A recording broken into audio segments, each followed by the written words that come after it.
This is the final chapter, the last story in the George Mallory series. We've covered everything: his obsession, his attempts, his disappearance, the search, the evidence, the questions, the legacy. But there's one thing left to discuss.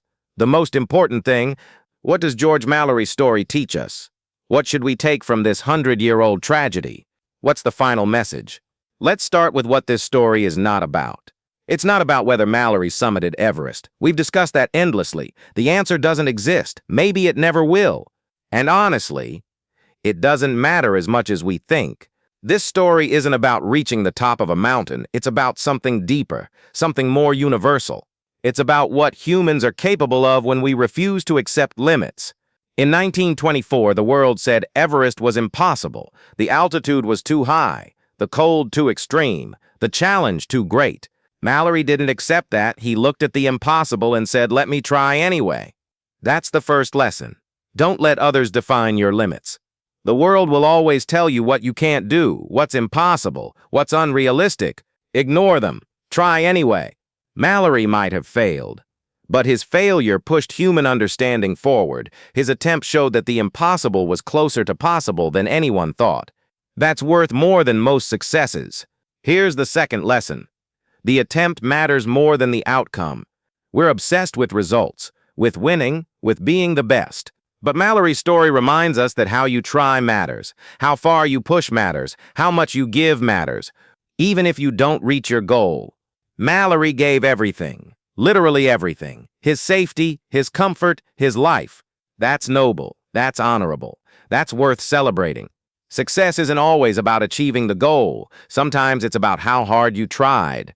The third lesson: obsession is dangerous, but also powerful. Mallory was obsessed with Everest. That obsession drove him to incredible achievements, but it also destroyed him and hurt everyone around him. 7 Sherpas died in 1922 because Mallory pushed too hard. Andrew Irvine died at 22 because Mallory needed a partner. Ruth Mallory raised 3 children alone because George chose the mountain. Obsession comes with costs. Always, no matter what. But here's the complicated truth. Great things require obsession. Changing the world requires sacrifice. Pushing boundaries requires paying prices.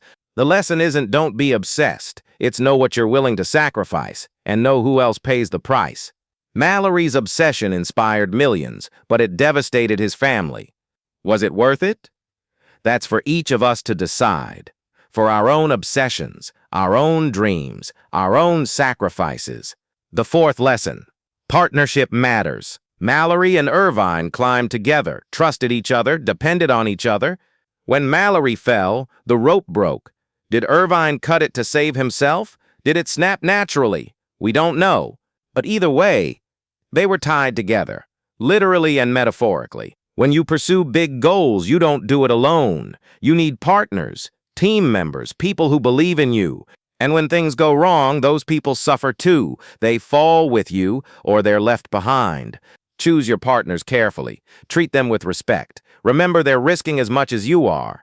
Mallory chose Irvine, a young, inexperienced climber. That choice cost Irvine his life. Partnership is powerful, but also responsible. The fifth lesson: some questions are meant to stay unanswered. We desperately want to know if Mallory summited. We search for the camera. We debate the evidence. We create theories. But maybe the mystery is the point.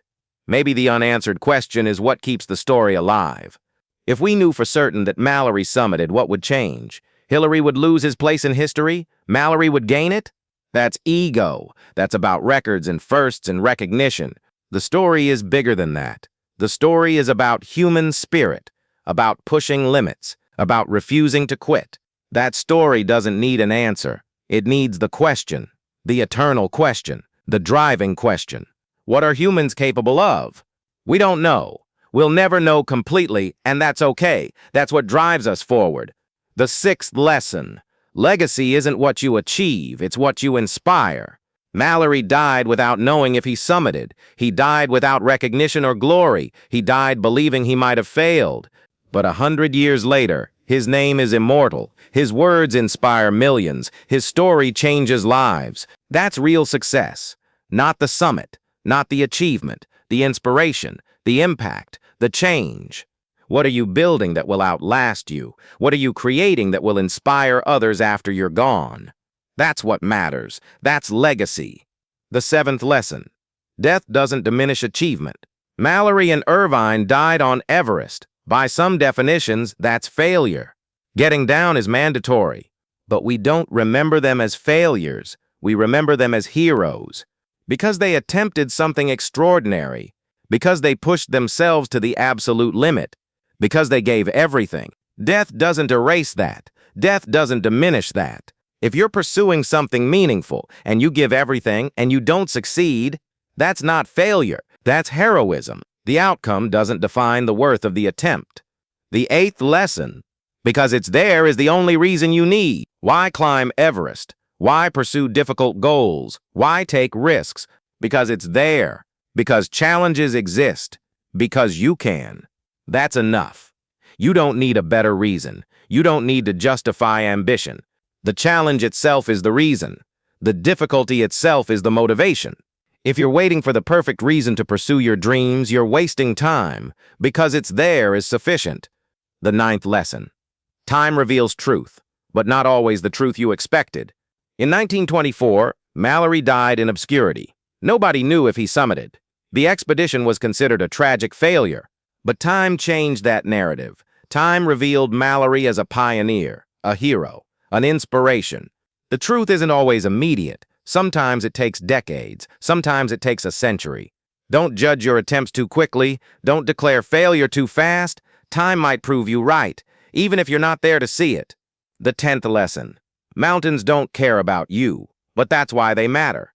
Everest didn't know George Mallory existed. It didn't care about his dreams or his obsession or his life. Mountains are indifferent. Nature is indifferent. The universe is indifferent. But that's exactly why challenging them matters. Because they don't care. Overcoming them means something. If Everest cared, if it wanted to be climbed, conquering it would be meaningless. But Everest is indifferent, hostile, deadly, and that's what makes climbing it meaningful. Find your Everest, your indifferent challenge, your thing that doesn't care if you succeed, and try anyway. Because that's what makes humans special. We challenge the indifferent. We impose meaning on the meaningless. That's beautiful. That's powerful. That's human. So what's the final message? What should you take from George Mallory's story? Here it is. As simple as I can make it. Attempt the impossible. Give everything. Don't accept limits. Know what you're sacrificing. Know who pays the price. Choose your partners carefully. The attempt matters more than the outcome. Inspiration matters more than achievement. And when someone asks why you're doing it, why you're risking so much, why you're pursuing something so difficult, you can answer with 3 words. 3 simple words that justify everything.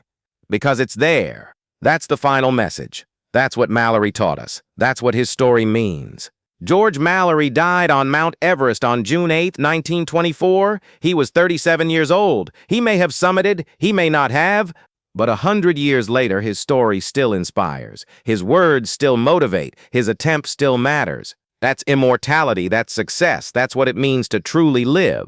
So ask yourself, what's your Everest? What's your impossible challenge? What's your because it's there? And then ask yourself the most important question of all. Are you going to attempt it, or are you going to let it remain impossible? George Mallory attempted it, gave everything, died trying, and 100 years later, we're still talking about him. That's the final message. That's the ultimate lesson. Attempt the impossible. Live fully. Die without regrets. Because it's there. And you're here. And that's all the reason you need. George Mallory. Andrew Irvine. June 8, 19. Their story ends. But the message lives forever. Thank you for joining me on this journey. Thank you for listening to their story. Thank you for caring about 2 men who died a century ago. Their legacy lives because people like you keep it alive. Keep their story alive. Keep attempting the impossible. This is the final chapter. But your chapter is just beginning. Go find your Everest. Go attempt your impossible. Go live your because it's there. And when you do, you'll understand what George Mallory understood, what Andrew Irvine understood. That attempting the impossible is its own reward, that pushing your limits is its own success, that living fully is its own achievement. Thank you for watching. Thank you for caring. Thank you for being inspired. Now go, attempt, live, inspire, because it's there, and so are you.